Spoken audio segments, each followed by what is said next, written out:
Good morning and welcome to Bright Lights Online, Conversations with 2021 Humanities Awards winners. I'm Erin Greenwald, Vice President of Public Programs at the Louisiana Endowment for the Humanities and Editor-in-Chief of 64 Parishes magazine. Since 1985, the LEH Humanities Awards have honored the culture bearers, humanists, filmmakers, photographers, and more who provide access to and interpret Louisiana history and culture.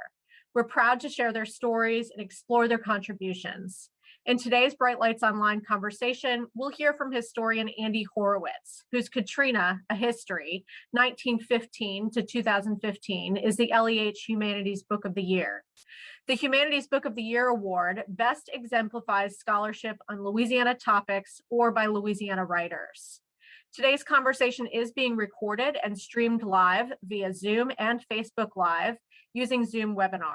If you have a question you'd like answered during the question and answer period, please locate the Q&A icon at the bottom of your screen and type your question there.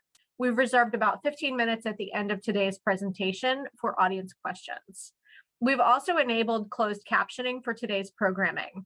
To activate closed captions on your device, locate the closed caption icon marked CC in your Zoom toolbar at the bottom of the screen. Click it and select Show Subtitles. And now I'd like to introduce our guests for today's program. Andy Horowitz is the author of Katrina, A History, 1915 to 2015, this year's Humanities Book of the Year. A modern American historian on faculty at Tulane University, his research focuses on disasters and the questions they give rise to about race, class, community, trauma, inequality, the welfare state, metropolitan development, and environmental change. Katrina, A History does all of this. It was published in 2020 by Harvard University Press, and the book has also been recognized with the prestigious Bancroft Prize in American History and Diplomacy. Welcome, Andy. Jarvis DeBerry, who will be moderating today's conversation, is editor of the Louisiana Illuminator. He spent 22 years at the Times-Picayune and later NOLA.com as a crime and courts reporter, editorial writer, columnist, and deputy opinions editor. He was on the team of the Times-Picayune journalists, awarded the Pulitzer Prize for Public Service after their coverage of Hurricane Katrina and its aftermath. A collection of Jarvis DeBerry's Times-Pic columns, I Feel to Believe, was published by the University of New Orleans Press in September 2020. Welcome to you both. Thank you, Erin. Thank you. So Andy, how are you this morning? I'm doing okay. I just as I turned on my microphone, there was an enormous thunder crash. You may have heard it too. I don't know where in New Orleans you are. So I'm hoping there's another one. I'm hoping we don't get to dramatize the sort of infrastructure collapse that we're here to talk about. How are you, Jarvis? I'm doing well, This is such a exciting opportunity for me to talk to you and to discuss this book. I first want to say when I saw a Katrina book coming out in 2020, I was like, do we really need another Katrina book? And maybe some other people have felt the same skepticism, but when I opened it up and dived into it and realized exactly what you were doing, I was incredibly grateful that this book now exists and is in the world for people to read and think about and discuss and even maybe argue about. And I just wanted to ask, first of all, at what point did you think of writing a book like this, one that does not start in 2005 or even in the 21st century, but goes way back to 1915? Well, first of all, let me just say, thanks to the LEH for doing this and for this recognition. It means so much to me, in large part because of how much I respect the work that the Louisiana Endowment for the Humanities does. And to get to do it with you, Jarvis, means a lot to me too. I have so much respect for you and for your writing, and I'm humbled, not just that you've won a Pulitzer for your writing on Katrina, but also because you know many of these events much better than I do and much better than I would ever want to. So I'm humbled by all of that. How did I come to start Katrina in 1915? Well, so I just turned 40. And so I was a couple years out of college. I'm from, I say, a little place north of I-10 called Connecticut. And I was a couple years out of college when the storm came and the levees broke. And, I think for many people, even just watching it from afar, it was a searing political experience. I remember very well, you and I have a similar story, I think origin story on New Orleans, which is that we followed a woman who quickly became an ex-girlfriend to New Orleans. Yes. That was my story too, although my story has a somewhat different ending because we ended up getting married. But at that point, in 2005, she was my ex-girlfriend.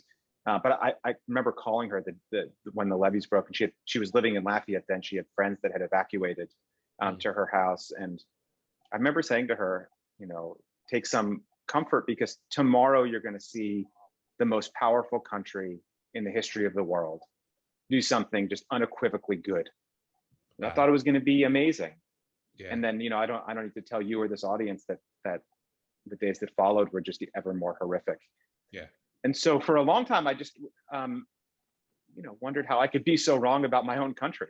And that was a problem for me that I just had to sit with.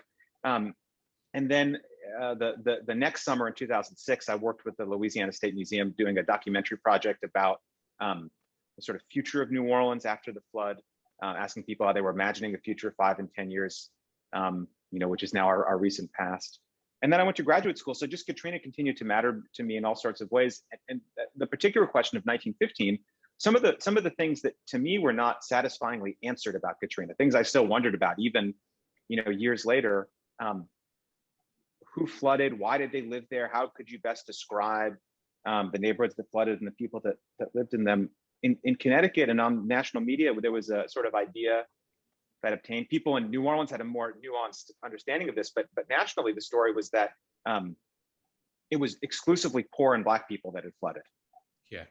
And coming to know the city better, I knew that to tell that story, you had to write off tens of thousands of people. You had to write off all of St. Bernard Parish and the 67,000 people who live there, 90% of whom are white. All the people in Lakeview, 20,000 people, most of whom were white. It just didn't. Too many exceptions to that straight line kind of racist story of racism. So I started to look for other ways to account for flood vulnerability. And just to say quickly, what I ended up sort of figuring out was that the best way to predict whether a person's house flooded wasn't their race or their class, but it was simply the age of their home.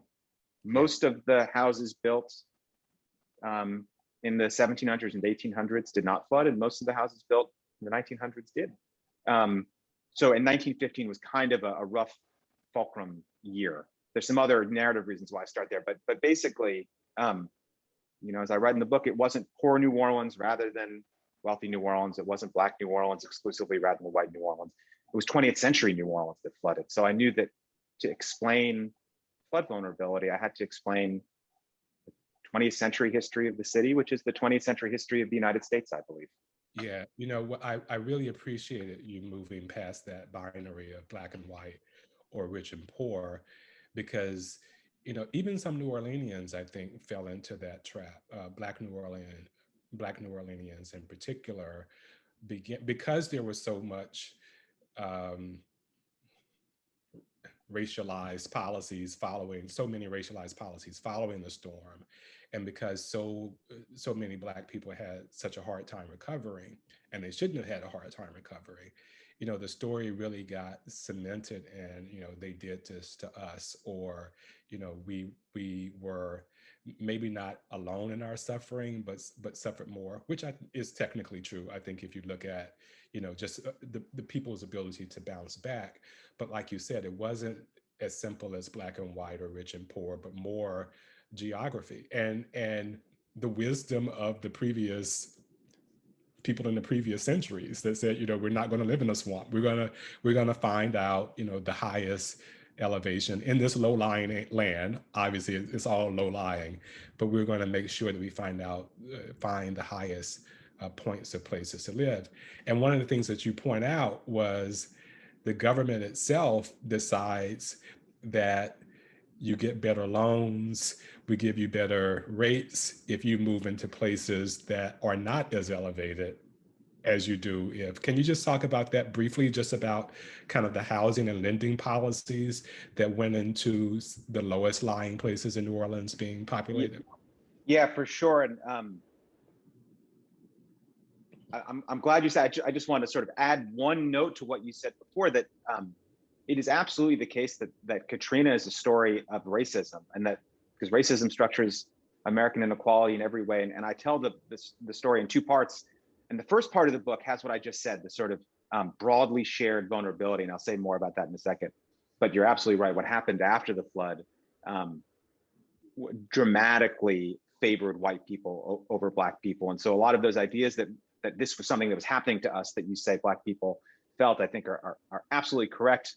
And it's even more pointed when you learn how little it had to do with the water and how much it had to do with those so-called recovery policies. And maybe we'll talk more about that later, but it's true. Going back over the course of the 20th century, basically every urban policy that you can think of encouraged New Orleanians to move to lower lying land. I say at some point it came to me that upward mobility meant moving to a lower neighborhood. One of the most striking documents I found in my research was a map produced by a New Deal agency called the the Homeowners Loan Corporation.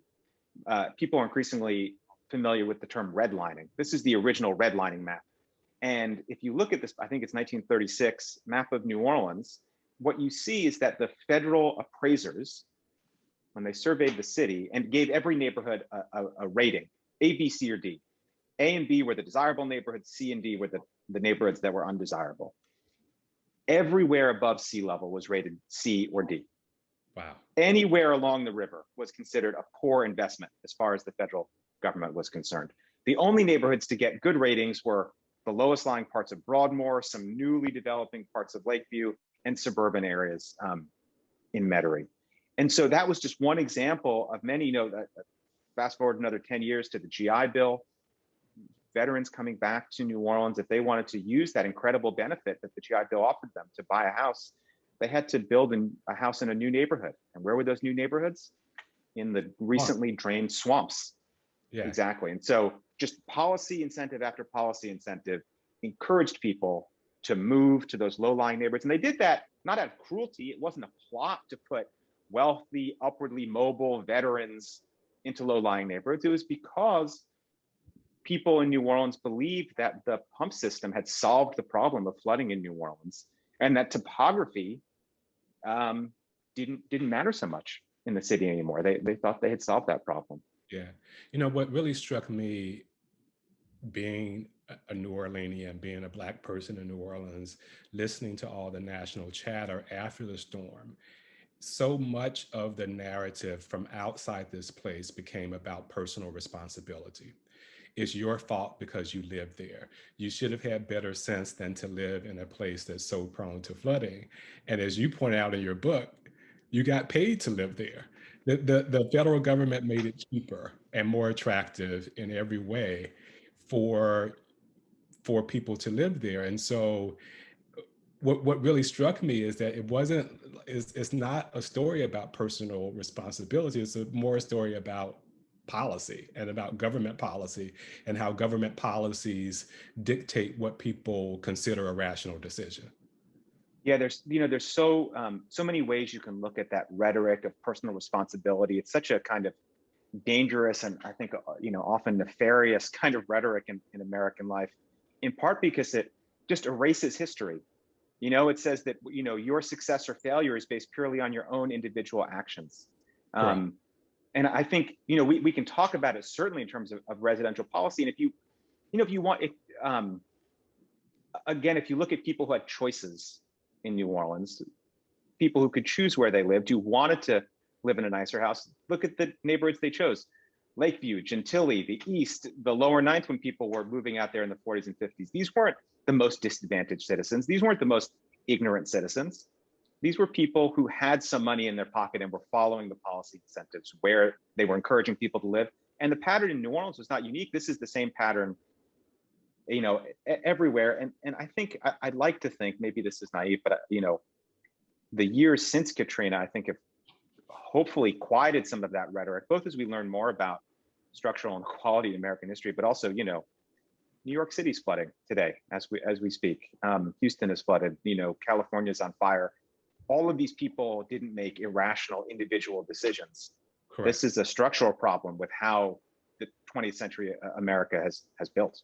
Yeah, just yesterday, I refrained from saying this because I didn't think that people would have picked up the sarcasm that I intended. But when I saw New York flooding, I was tempted to say, well, why do they live there?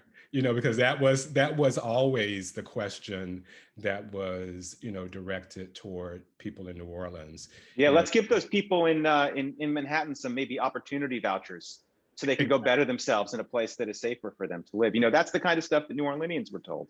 Yeah, yeah, and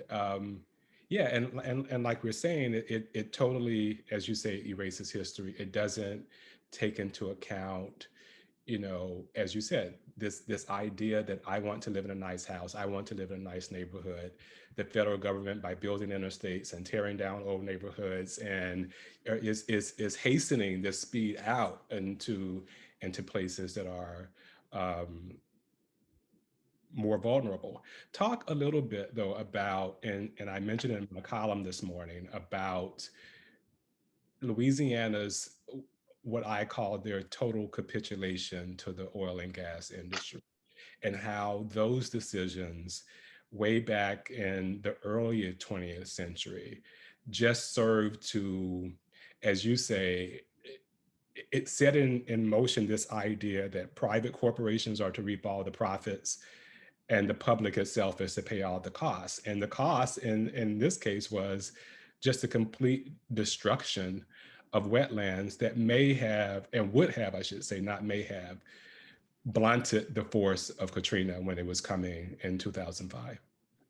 Yeah, I appreciate that question, Jarvis. Especially coming on the heels of the last one, because if you don't have a sense of history, the world, the way things are, can seem inevitable or natural. And so we survey Louisiana, and we see people. On the one hand, we have maybe the most lucrative industry in world history that's responsible for fueling the infrastructure that makes our lives as we know it possible, oil and gas. And at the same time, we have the state just collapsing quickly into the sea, washing away. And in the face of all of, basically uncountable riches, we have, I think it's a quarter of the children in our state who live in poverty. And that can, if you don't have a sense of history, that can seem like, well, maybe that's just the way it is, but it's not at all. That's a product that those arrangements, both of land and water and of sort of poverty and wealth, are products of political decisions and social arrangements. And you could start the story of those arrangements in a lot of places. You could very productively start it in the hold of a slave ship. You could start it with the colonial conquest of a continent. But I find it instructive to start with the rise of the oil industry in coastal Louisiana, in part because there was this amazing coincidence. So if I could just say, to collapse a couple hundred years of history very quickly, basically coastal Louisiana was seen as worthless by most people with political power for most of its history. Marshes that you couldn't really build on, you couldn't grow anything in. And no one really wanted to buy it. So most of coastal Louisiana was owned by public agencies called levee boards, levee districts, into the 20th century, until the 1920s. I mean, they were so worthless that 1927, people know about the 1927 Mississippi River flood. The governor was willing to dynamite the levee and flood out a lot of St. Bernard and Plaquemines because who cared about it, was the logic of the time. It was a wasteland. Or then, yes, exactly. Yes, precisely that. Then oil's discovered there, and almost overnight, what had been wastelands is now among the most valuable real estate in the country. Now, this could have been an amazing coincidence because the government, the state, owned those oil rights. So, I mean, imagine the schools you could build with unlimited money. And in part, that's what then Governor Huey Long saw. He was a sort of a socialist, and he saw Louisiana's oil wealth during the Depression, the depths of the Depression, as an opportunity to make, his famous phrase, "Every man a king." Yeah. Build the medical school, build the state capitol, pave the roads, textbooks for the young, pensions for the old. And Huey Long was going to run for president in 1936. You can imagine him in a crude analogy as the sort of Bernie Sanders to the Barack Obama, of Franklin Roosevelt. And what was his big plan? Old age pensions. Roosevelt, to beat Huey Long, creates the Social Security Act to co-opt the challenge from the left. So the American welfare system as we know it, the sort of the New Deal, the protections, the fact that not so many old people die of starvation and poverty anymore, is a product of the sort of abundance that Louisiana's oil offered, that vision of a commonwealth and abundance for all. But of course, there were other visions at the same time too. And the other vision was just hoarding, just theft and personal private accumulation. And largely that's the one that obtained. I write about this one guy, Leander Perez, who was the district attorney for Plaquemines Parish from 1924 to 1960, who worked, we have to say, with Huey Long to rewrite the state's constitution in ways that let him basically take over a lot of the oil wealth, and the state only got a small percentage, and private actors like himself got just millions and millions and millions of dollars. And it did so in a way that made it very hard to regulate what the oil industry was doing. And so you have a lot of wealth going to a few people and going elsewhere. You have all the benefits of oil. You know, the American dream is fueled by, Gulf Coast oil. And you just have this increasingly stratified situation. And just to say, one more thing about the political economy of oil, it's not just, so we know, I think in Louisiana about now increasingly about the canals that oil companies dredged that allowed salt water in, killed the grass, and causes the state to sink, putting more and more pressure on the levees and bringing the coast closer to New Orleans. We know that story increasingly. I don't think we think enough about how people like Perez worked very hard, waving the banner of states' rights. Perez was a proud racist and segregationist. He called himself America's staunchest segregationist. But in the 1940s in particular, he worked very hard to disfranchise voters, to limit political participation, to crush labor unions, to allow so-called free enterprise and unfettered industrial development. He sort of formed the platform, the ideology that defines the modern conservative movement, was in many ways refined here in Louisiana, and helped to really insulate the oil industry from any kind of meaningful regulation. And so they're destroying the coast, and they are building a world defined by stark economic inequality and racism. And that's the sort of, some people sort of are apologists for the possibilities of oil. It's been the better part of a century since that vision of abundance really obtained in Louisiana, shared abundance. What we have is, just unfathomable wealth that goes elsewhere, and an existential peril for us. And you mentioned people noticed fairly early on, we're talking 30s and 40s, that the ground is sinking, and 30s and 40s that, hey, this was higher last year than it is this year, and this seems to be disappearing. So it wasn't like we were so deep into it that we couldn't say, hey, we need to put some regulations in place. I mean, people saw what was happening fairly quickly and still chose to proceed as if nothing were that problematic about it. One of the sort of rules that I have as a historian is you can't lodge or critique if the people in the past couldn't have known any better. I think that's a reasonable thing to say. People make that critique of historians all the time, and I think it's a reasonable one to keep in mind. So it was empowering to me and saddening to me to find the number of people who understood, like you said, and whether it's the lighthouse keeper for the Chandelier Islands who was watching them sink, whether it's the people in the 30s walking around in the backs of their lots in Plaquemines and saying, walking in mud where it used to be solid ground. The sort of most electric one for me was discovering this guy named Emile Riche, who was not a famous person, he was a little small-time farmer in St. Bernard. And starting in the 1930s, he was posting these big signs in his front yard, criticizing what Perez was doing with the oil industry. And I know they were up for 30 years because photographers, they would see them. I found them in the Library of Congress. People took pictures of him in the 30s, the 40s, and the 50s. And they all said, Perez, you're sinking Louisiana. So who cares about this one guy? There's not that many roads to the courthouse in Pointe-a-la-Hache. So if you look at Perez's commute, he's driving by these giant signs every day for decades, saying, stop what you're doing. You're sinking the state.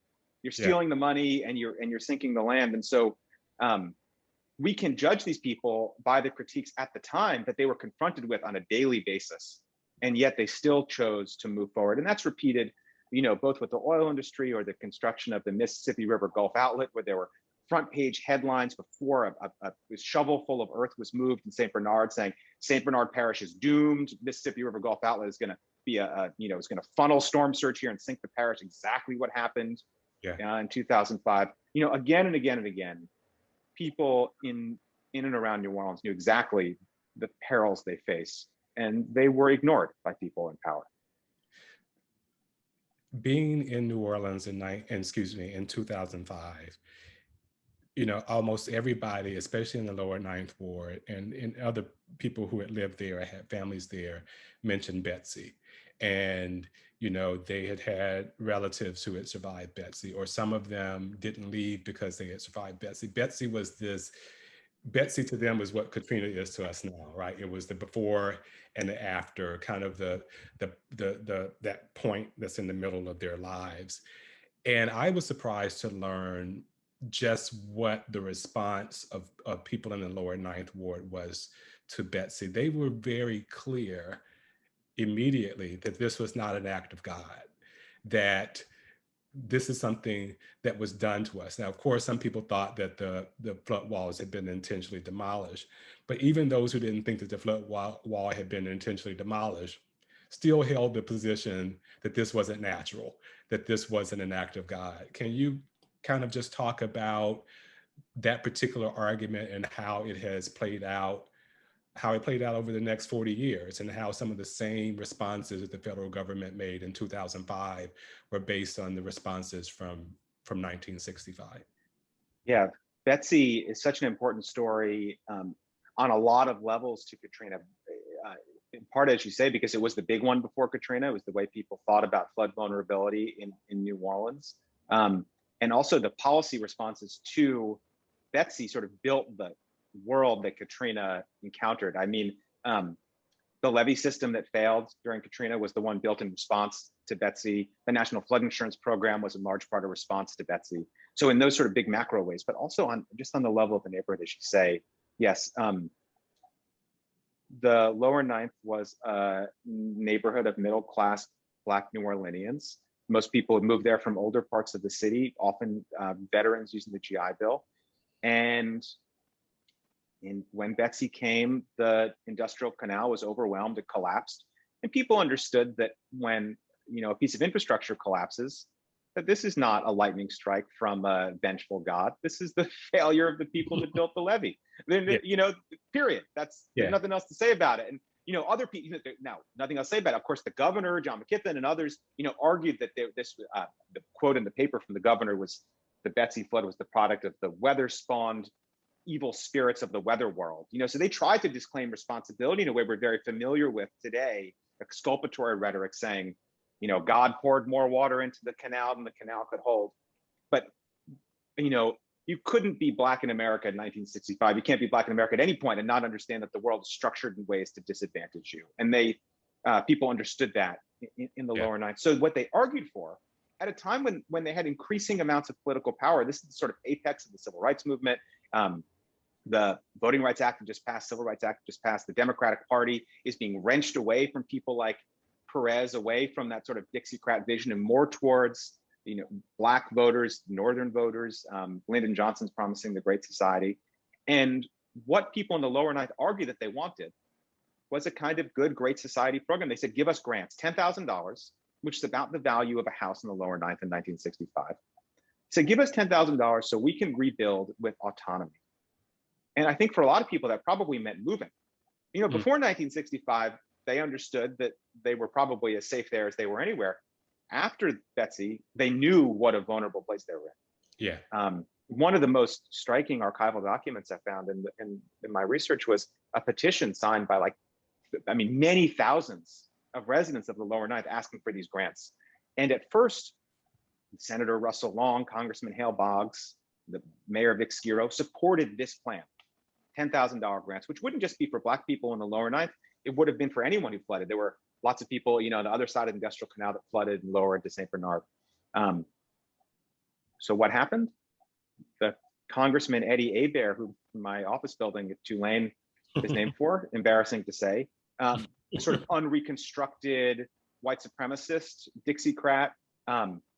He belonged to the school of white conservative ideology that still obtains today that says it's better that nobody gets a federal benefit than that Black people get it. So, this is the rather than integrate the swimming pool, as Heather McGee says, rather than integrate the swimming pool, drain the swimming pool approach to federal action or to state action. So he kills the bill. Russell Long had put the bill in Congress to give $10,000 grants so people could move. And Eddie Hebert did not want that kind of federal money going directly to people in his district. He thought it was illegitimate. So he kills the bill. And what's replaced the compromise, which many politicians celebrated, was a system of disaster loans administered by the Small Business Administration.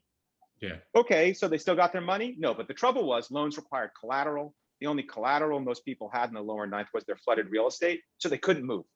So then, come back. So then everyone rebuilt because they didn't have any other choice. So by the time we reached 2005, if you didn't know your history, you could say, if you just knew just a little bit of history, if you just knew about Betsy, you'd say, oh, these idiots, they flooded before, what are they doing? They should have known better. Yeah. But actually federal policy forced them, against their advocacy, against, their heroic efforts to sway their political representatives, bound them to that place, even in the face of the knowledge of how vulnerable they were. They had very little choice at all, unless they could come up with, a value of a house in cash after the flood, which is, very few Americans could ever do that. Or even now. And exactly. What was striking after Katrina was we were thrust back into that very same debate where people were saying we shouldn't go back to the places that flooded. Some neighborhoods should be relocated. Some neighborhoods shouldn't come back at all. But what was striking about that conversation was there was never any effort to just come out and say, we will pay you for the value of your home. We will give you this money and you can just completely go and relocate somewhere safer. And so people were talking about, how insane it would be for people to move back without coming up with any kind of logical alternative to them going back to the same place where they had been before. Or frankly, without recognizing how insane it might be for someone to move. You live in New Orleans, and it's easy to sort of wax eloquent about the sort of local specificities, but people have lives here. They live in a forest of cousins that sustain them. Moving could be an absolutely terrible decision unless there's a sort of organized, rational way to figure out where you're going to go. But you're absolutely right. And to sort of zoom out to an almost philosophical level on this, the way we think about disasters in the United States is often as kind of exceptions, sort of attacks from the outside that, and the goal should be just to get back to normal, to put things back the way they were before. So when people ask for things like a grant to build a new house somewhere else, those are often seen as suspect because you might be profiteering, you might come back, you might end up better off than you were before. And most federal policy, welfare policy, is designed to make people better off. You want to put a homeless person in a home. That's how, our housing policy would work. Disaster policy is the opposite of that. If you were homeless before Katrina and you tried to access some of that, road home money, you can go to prison for committing fraud because you weren't entitled, you didn't deserve a house. Yeah. Our disaster policy is meant to restore inequalities as they existed before, put things back to normal the day they were before that lightning struck. And that really limited, so at the one hand, I am very sympathetic to people who didn't necessarily want to move after 2005. But I also think that our imagination, the sort of political imagination of what could be possible in response to a disaster is just so limited that it didn't imagine the idea of trying to put people in a better position. Yeah, and that always struck me, beyond and I know as well as anybody, the bonds that New Orleanians and the attachments they have to their neighborhoods. But I always saw that, yes, there are those attachments, but it was more than that, keeping them in place. It was also the inability. And as you said, nobody was going to help them, especially not the federal government, was going to help them be better. At most, they were going to help them be, as good as they were, even most of those promises went unfulfilled, but that was seen as the absolute most that they could possibly ask for, was to be put back the way that they were. And as you say, locking in the same level of inequality that just an absolute, and we see this across the range of policymaking, that's an absolute, like visceral fetishistic fear that somebody might do well because of a federal program. You know, like, God forbid your SNAP benefits let you eat a decent piece of chicken. You know, it's like you got, you know, it's like you just to immiserate people. Yeah. And you see it, you know, even like in the road home, you know, one of these nefarious things that Louisianans are really familiar with, but the way the road home program capped. So first of all, road home program has no money for renters. So forget them. But then, so just homeowners we're going to try to serve. And even then, we really don't want people to end up with more money than their house was worth. So we're not gonna, the grant program didn't capped grants at the so-called market value of the house, as you know, Jarvis, rather than the replacement value. So it didn't matter how much it would cost to repair your home. You know, it only mattered how much your home was worth. And so because of, depends on the racial composition of your neighborhood. Exactly. And, you know, there was James Perry at the Greater New Orleans Fair Housing Action Center filed a good lawsuit. And his evidence, you know, saying that was racially discriminatory and violated the Fair Housing Act, prevailed 6 years after the flood, and showed that probably the disparity, because of the history of racism in the real estate industry in New Orleans, the disparity between that one decision, capping road home grants at the market value rather than the repair cost, probably cheated Black New Orleanians out of around $500 million in federal money. Yeah. That's a huge story of why, not to say the road home served white people very well, but effectively white homeowners in New Orleans were eligible for $500,000 more grant money than Black people were, simply because of this insistence on making sure that no one got more than their home was worth, you know, to replace their roof or rebuild their foundation. Yeah, I really like the kind of guiding idea of your book, that we think about or we define disaster in the wrong way. We think of a disaster as this acute event, like the bolt of lightning you just heard at the beginning of this call. Like, oh, well, right now we're fine. Bam, there's a disaster. Let's get back to fine. But it's a lot, as you point out, that perhaps we're thinking about that wrong. And you can voice it much better than I can about how you have come to define or come to think about, or if there's any such thing as a disaster at all. I think the way I've come to think about it is that our view of disaster is like, usually, you know, the sort of common view is Andy got struck by lightning, you know, poor guy. It's unprecedented, it's unpredictable, it's an act of God, and that you can do. Being a historian teaches you to look what happened before, and doesn't it change the story if it turned out that, like, you know, my wife, hearing the thunder, said, go outside with this metal pole and go stand in the middle of the street. You know, like, this is a very different story about my misfortune. And more often than not, the stories of our unequal suffering in the United States resemble that go outside and hold the pole storm than they do the just sort of cosmic bad luck.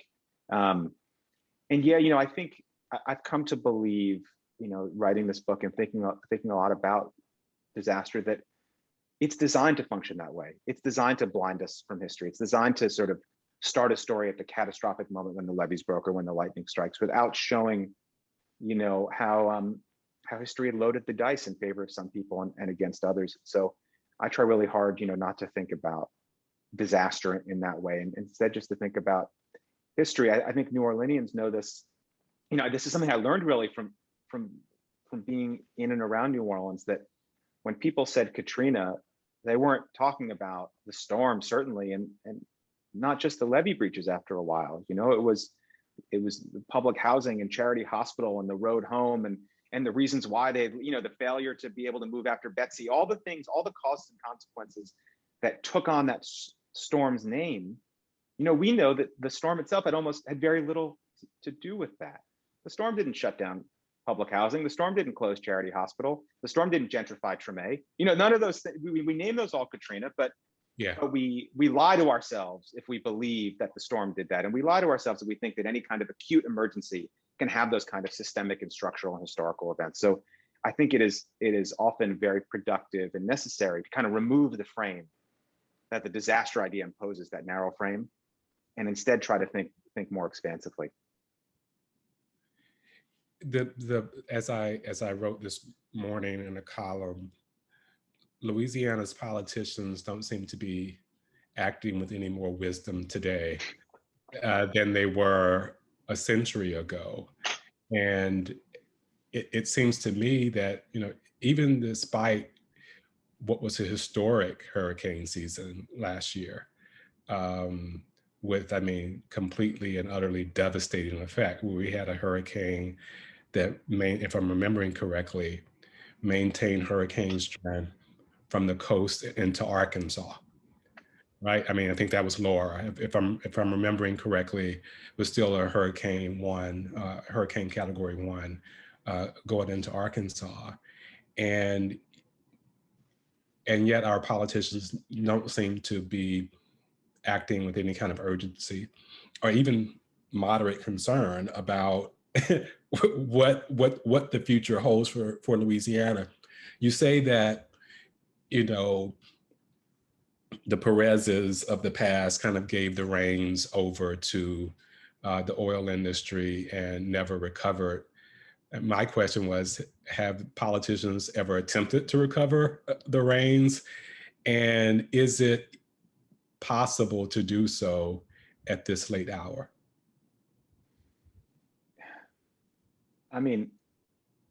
Anything's possible. And I say that not in a flip way. I say that because history teaches us that dramatic change is always possible. I think that we should start. I'll pick on a word you used, Jarvis, respectfully, because I don't think it's actually what you meant when you said that the politicians, they lack the wisdom. I think they know full well. It's not that they're fools; it's that they're cruel and selfish. And I don't, these are not stupid people that govern us. The policies that they make serve themselves very well. The trouble is they serve most people very poorly. It's not like, oh, if they only knew a little bit more about the risks that Louisiana faces, that they would do something different. No, what would need to happen? Yeah. Their own houses flooded, have flooded many times. So they know. They just, for them, the kind of structural changes necessary to put most of us on a safer course are not worth it to them. And I think that's because they're ideologically wedded to a vision of racism and white supremacy that abhors any kind of dramatic action. Like I said, they'd rather drain the swimming pool than integrate it. Again, using Heather McGhee's good example. We see this again and again. When the order came to integrate the schools in the 60s, Leander Perez said, let's pull everybody out and start private schools. We'll pay for private schools rather than enjoy a decent public school that will serve all children well. And so, the kind of action, there's absolutely no reason why Louisiana couldn't be doing a million things that would make the lives of people here better. Big and small. We may not be able to stop the seas from rising at this point, but we could build a very large levee system. We could build a better pump system. People say, oh, it's so expensive. It's not nearly as expensive as the costs we're going to incur by not doing those things. Yeah. Let's build a drainage system so every time it rains, our streets don't flood. Oh, it's hard to rely on cars. Let's get a bus system and make it free. These things are cheap. They cost almost nothing. Comparatively, they cost almost nothing. They're rounding errors for the oil industry. Let's put it that way. Let's try some windmills. There's people lining up in Baton Rouge to fight against solar farming, because they're just afraid of the idea of any kind of unsettling of their position, which, to be sympathetic to them probably is very precarious. It's not that it's a sort of a complicated thing to say, and I don't want to be misunderstood, but so racism is primarily hurts the people it's intended to malign. Racism primarily hurts Black people, but it doesn't serve white people as well as they think either. When I say racism to describe the roots of anti-federal action, a refusal to embrace any kind of federal action. So when the Bush administration in 2005, 6, 7 refuses to build so-called Category 5 levees for New Orleans, refuses to build the levee system that all New Orleanians want because it's too expensive. Yeah. that's a legacy of the sort of Perez, states' rights, Dixiecrat, anti-federal government, the idea that the federal government has to be, as Grover Norquist, the Republican anti-tax activist, says, small enough that we can put it in the bathtub and drown it. Don't want big government. So, you know, when people oppose federal spending, then no one gets the levy system, and everyone's home is at risk, whether you live in Lakeview or St. Bernard or Treme or you know, what remains of public housing. It doesn't matter who you are. We all rely on that infrastructure together. So, you know, but so people, this is just to a roundabout, I'm rambling a bit here, but people, you know, even sort of the people who are going to oppose the solar farm or the Green New Deal or the ambitious levy system or the bus system or the new drainage, they know that their situation's precarious, but they respond to that fear, I think, by sort of holding on tight to the ideologies that they feel like serve them well, that make them feel secure in the world. Unfortunately, those are a kind of resolute belief in white supremacy and individual meritocracy and an abhorrence of the federal government that makes it impossible to help them or anybody. And it's not that they're dumb, they're just wrong. And it's the idea, I think, that you have to protect private profit and to protect and protect corporations. I mean, you mentioned that after Betsy, the Army Corps of Engineers is assigned to build this flood protection system, but it has to make economic sense. Yeah, so the, you know, specifically what you're mentioning there, which is just a wild idea, was that so the Army Corps has long been subject by Congress to this idea that any project has to meet a favorable ratio of economic benefits to costs. So in order to make the post-Betsy levy system economically beneficial, they had to say that it would enable development in previously flood-prone places. It's like a whole bunch of the East that hadn't been built out yet. It's, you know, was already below sea level, rapidly falling below sea level. The Army Corps had to show that people would be able to build in those neighborhoods because of the levy system. So in this perverse way, it encouraged people to move to flood-prone places. Yet again, federal action encouraged people to move to flood-prone places in order to show an economic benefit. And, you know, it's just madness to think about cost-benefit analysis dictating our lives, not just because, you know, we can cook the books on that all the time. It's like the only reason the cost-benefit analysis worked on the levy system was that they decided there was no value to wetlands. The only reason the cost-benefit analysis worked on the Mississippi River Gulf Outlet was when it didn't work in the 40s, the Army Corps just cut the maintenance budget by 25%. Just, you know, so you can, like, any accountant knows you can cook the books. But also, you know, nobody wants their fate decided by a calculator and an accountant. How much for your leg, buddy? You know, come up with a number. And in fact, let's decide the number by how much it'll affect your lifetime earnings. I mean, this is amoral madness, but it governs so much of our policies, so much of our federal policy making. Yeah. What do you think, I know you set out to write about Katrina in ways that no one else had before.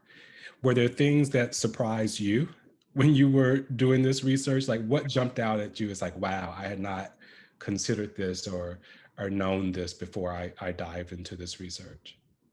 That's a good question. You know, I didn't.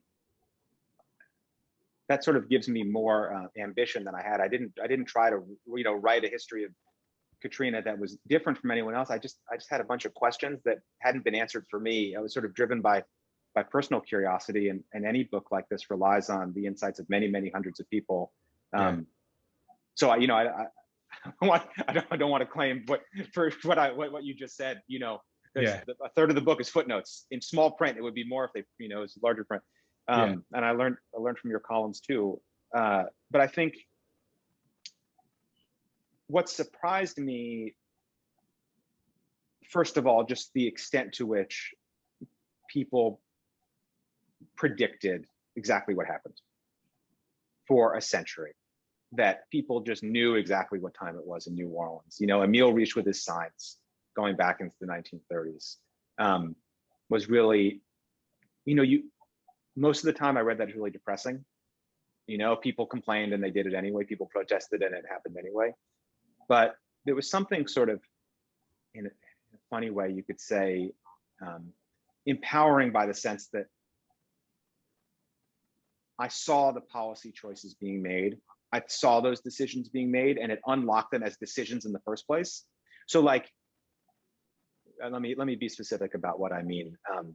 We can compare, in the book, I compare the lower Ninth and Lakeview. You know, post-Katrina flood, 20,000 people in both neighborhoods in 2005. In 10 years, they both have, you know, catastrophic flooding, as we know, in New Orleans. But 10 years later, 9 out of 10 people, the population is 9 out of 10 what it was in Lakeview, and like 3 out of 10 what it was in the lower Ninth. And what, you know, you can read that, as I usually do, is a very depressing story about structural racism and inequality in the United States. But you can also read it as, hey, look what our policies can do. If we decide to help people, we can bring just about everybody home. And Lakeview's, you know, doing very well. That's a product of policy. You know, so in some ways we can say the water, you know, the water's coming for us. We're in the climate crisis, here we are. But we in New Orleans can see how the water is not going to determine our fate. It's going to be our policy responses to it. It's going to be the inequalities that we allow to continue or that we resolve in our society that determine how we do, you know? I would rather live in a warming world with justice than an unjust world that is not warming, you know, because I have a sense of the power of human institutions at their best to change the world. So I think just to come back, I think I was most surprised by the extent to which New Orleans as we know it, America as we know it, is really just a human artifact, you know, and that there's so little about our lives that's inevitable. Well, we're going to go to some questions that people have. This person wonders why we haven't talked about Metairie. Says nobody seems to care about us. We had insurance. It didn't cover all of our costs. Our families were torn apart. Our kids lost in school. We lost jobs. We had to pay rent for homes in places we had to relocate to. Our elderly had to leave. I'm so sick of everyone thinking only people in New Orleans were affected, which is not what you've written, by the way. I mean, you've focused more on St. Bernard than going west of New Orleans. But to this person's point, it wasn't just a centralized New Orleans is impacted. Yeah, and thank you for lobbying for my book, which does consider the sort of the metropolitan region and writes a lot about St. Bernard, and Metarie's in the book just a little bit. I'm aware of flooding on the other side of the canal there. I'll answer it maybe not defensively, but to say why I think that the story that people wanted to tell about Katrina, this is going back, Jarvis, to where we were an hour ago. I think a lot of observers on all parts of the political spectrum wanted to see New Orleans want to see Katrina as something that happened to Black people and for Black people, because it was sort of vindicated. Either it could serve a kind of left critique. Look how terrible racial inequality is in the United States, that poor Black people were sent to live in the most dangerous neighborhoods, ignoring impacts elsewhere. Or it could serve that kind of self-serving thing you were talking about, like those people, idiots, chose to live in terrible places. It's just easier for us to kind of racialize inequality. And I think that, New Orleans suburbs were too complicated for the national media to sort of comprehend in that quick gloss on Katrina that we got, and that continues, I think, to command most people's understanding of the disaster. I agree with you. First of all, I remember people asking me, did Katrina look just like I saw on television? I said, first of all, I wasn't watching television during that week. I can't tell you what it looked like on television. However, what I did say was the television crews, to my knowledge, weren't even able to get to St. Bernard Parish. Most of the television crews were camped out somewhere around Canal Street. And that is where they were. So if people are at the Superdome or people are walking toward the convention center, that's where the NBC and CBS and CNN folks were stationed.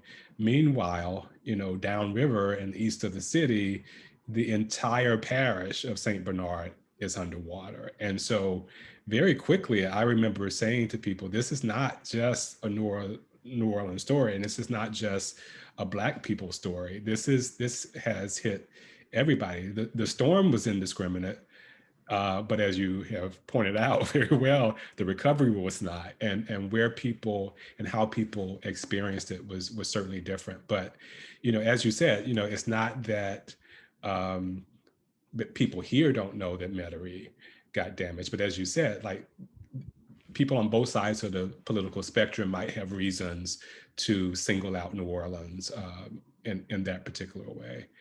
Let me see if there's another question. This is more of confirming something that you've already said. One person asked a question similar to one I already asked. Like, how can we, if you have an idea about this, you might not, lean on our politicians to do better, to take up this issue of our existential threat very seriously? Is it as simple as, money and political contributions, or is something else required? Well, Jarvis, you're the more astute observer of our contemporary politics, so you're probably much better positioned than I wonder. I'd be curious if you have an answer to that. Do you? I wish I did. I think if anybody knew, that it would have been solved by now. What I find really distressing as a journalist is even the politicians in Louisiana. I think of like the Steve Scalises of the world, who will go to Washington and say, we need money for coastal restoration. It's important that the federal government, helps Louisiana restore its coast. But at the same time, will not say why we need to have coastal restoration, and will not acknowledge that human beings are causing climate change, and will not acknowledge that the industries that have torn up our coast have also are continuing to tear up our coast, and that you can't simultaneously do the same things that you've been doing and yet, rebuild your coast. So many people have talked about how, in contradiction to what Tip O'Neill who said all politics is local, right? I feel like he flipped on his head, and now all politics is national. And so even in a place where Louisiana has specific needs, and Louisiana has needs that, as you have pointed out, warrant big government and warrant big government involvement, because the national politics say no, that we have to go the Grover Norquist route. We don't have any politicians who will say, I'm going to be a big government Republican, or I'm going to be a conservative who believes in federal spending on these big projects, and I'm going to tell the oil companies that they can't continue doing what they're doing to tear up our coast. So, there's been so much written about how even lawmakers and national lawmakers flying home every weekend and spending time in their home districts and not having the collegiality in Washington has really kind of increased polarization. I don't know. I mean, it seems that they are, I guess you say, addicted to oil and oil money. And I don't know what the rehab for that needs to be. Yeah, I agree with both your analysis and your sort of vague mystification about the whole thing. And I would just say, the only thing I could add, I think, to your good analysis is that I think we have to recognize, those of us who want change have to recognize that the problem at this point is not a lack of information.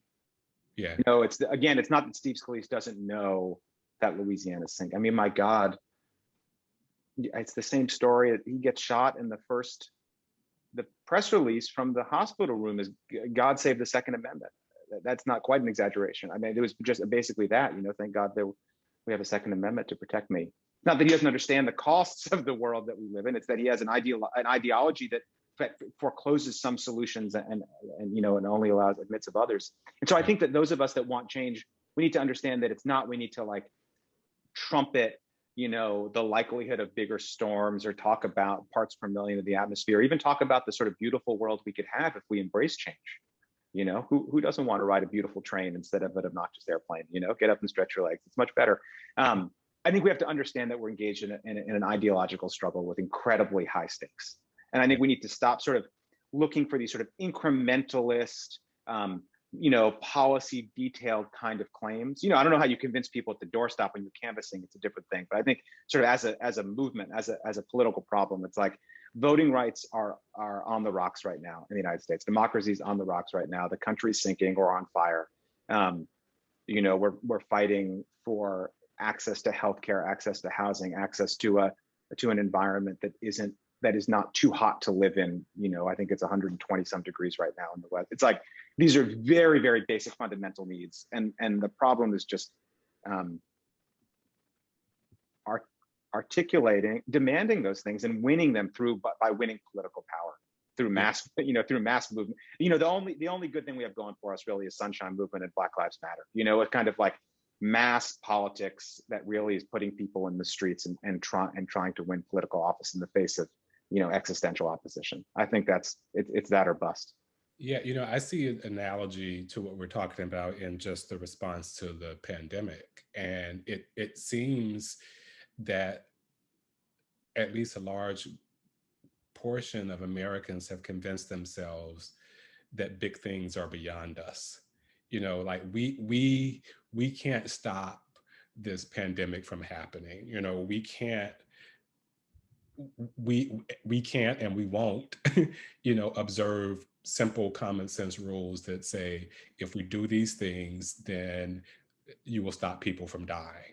And the reverse has become true, where while I have individual rights and I have, you're infringing upon my right if you ask me to do this particular thing. So what has struck me about this whole pandemic and the responses to it is the seeming embrace of impotence. Like, we can't do anything that big, and it's unfair of you to ask me to do my small part in order to stop this big thing from happening. And I see like the climate change and the effects of climate change as being looming even bigger in people's minds. And I think when something seems that big and that difficult to accomplish, then people are a lot more willing to convince themselves that nothing they do or don't do matters.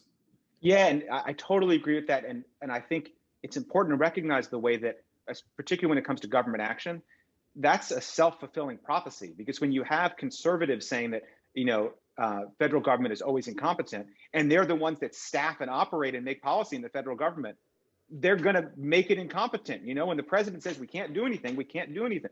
Imagine, the analogy between a sort of household economy and the government economy is a false one, I realize. But just imagine if you printed your own money. Imagine walking around saying things were too expensive. I mean, this is just like complete idiocy. And yet this is what, conservatives in the federal government do all the time. Yeah. So I think you're right, that we have a kind of self-defeating sense of limits of what's possible. Totally, suicidal sense that we can't do anything to change the world, even though our history tells us we change the world all the, what's the number one lesson of climate change? That we can change the world. The human action changes the world. But I think we should understand that that's not like a problem of personal psychology so much as it's the success of a political ideology, a political movement over the course of a century to say that government must not and cannot do those things. And now that those people who espouse that philosophy have political power, it means that, when they refuse to do things, it means we can't.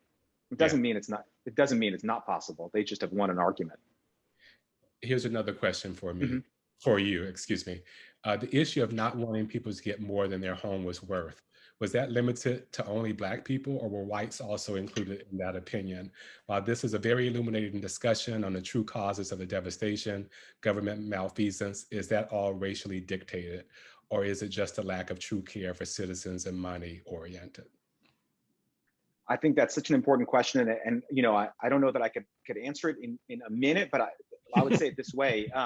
Those laws applied generally, the road home deal that said you could get $150,000 or the market value of your house. That applied to everybody, except that most white New Orleanians lived in houses that were worth more, so-called, than $150,000, and many Black people didn't. So most white people hit that $150,000 house, even if it was the identical house in every way except being in a different neighborhood. Precisely.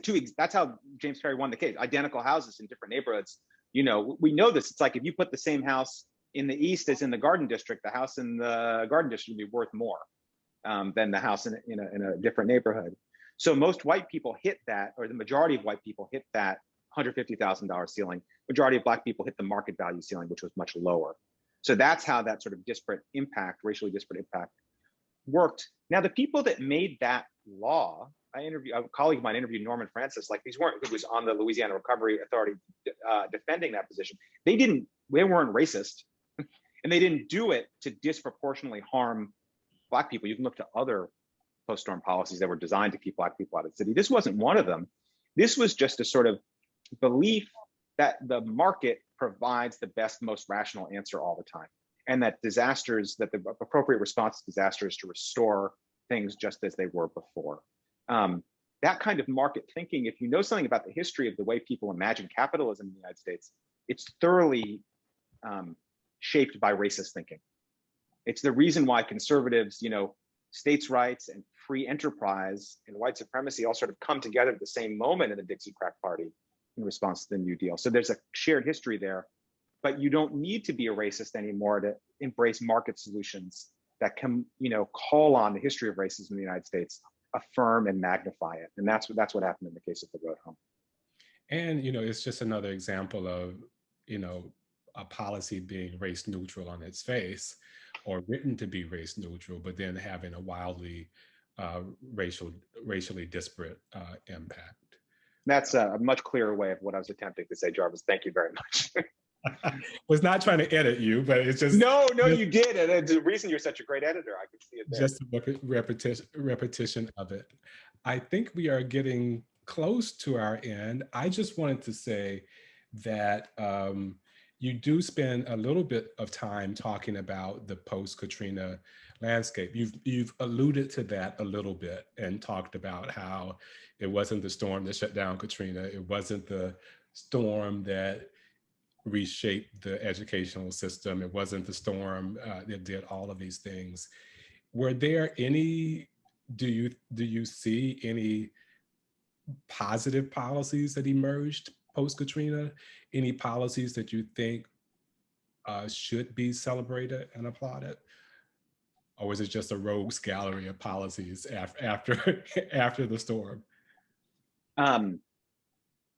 There are, many people fought many struggles that I admire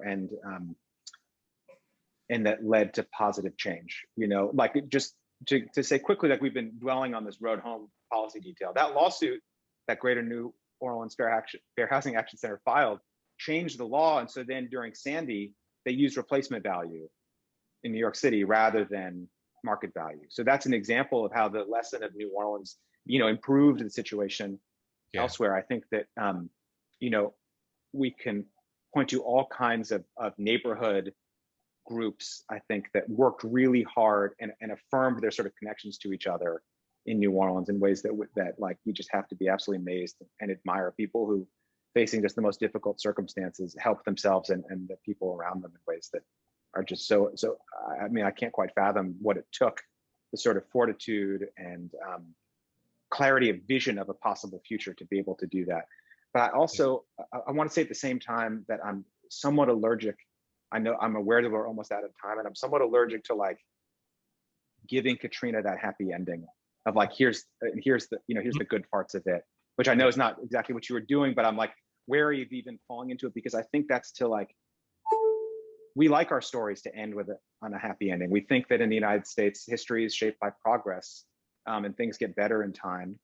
Sometimes they do, but often they don't. And I think that we have to reckon with the fact that Katrina was just horrific, that hundreds of people died who didn't need to, tens of thousands of people suffered who didn't need to. Their suffering was extended in ways that was cruel and purposeful and unnecessary. And that's the story of Katrina as I understand it. It's a story of a bunch of needless death and suffering. And I think we need to acknowledge that pain and that trauma and sit with it, rather than trying to say, oh, but here's some resilient people, and here's there's lots. I mean, that's not to erase the good work that so many people did or the struggles that so many people prevailed in, but simply to recognize that here in 21st century America, not all of our stories are going to have happy endings. We're going to have to fight for them if that's what we want. Well, Andy, and we're going to have to win. Yeah. Yes, Andy, I thank you so much for this conversation. This has been great. I hope that it has been illuminating for people who've been watching. And we're going to turn it back over to Aaron Greenwald. Thank you, Jarvis. Thank you both for such a heartfelt and honest conversation. Andy, thank you for writing this incredible book. Jarvis, thank you for being a masterful interviewer and all the work that you do for keeping folks' eyes on Louisiana and what is going on here. We hope you will join us again next Friday for our Bright Lights Online conversation honoring the late folklorist and lifetime contributions to the Humanities awardee, Frank DeCaro. Frank is our recipient this year, and he unfortunately passed away of COVID-19 last year. So we will be remembering him with folklorists Barry Jean Onselet, Marcia Godet, Nick Spitzer, and Robin Roberts. They'll be looking back at Frank DeCaro's life and legacy. You can register for that program and future Bright Lights Online programs at leh.org. Thank you guys again for joining us, and we'll see you soon.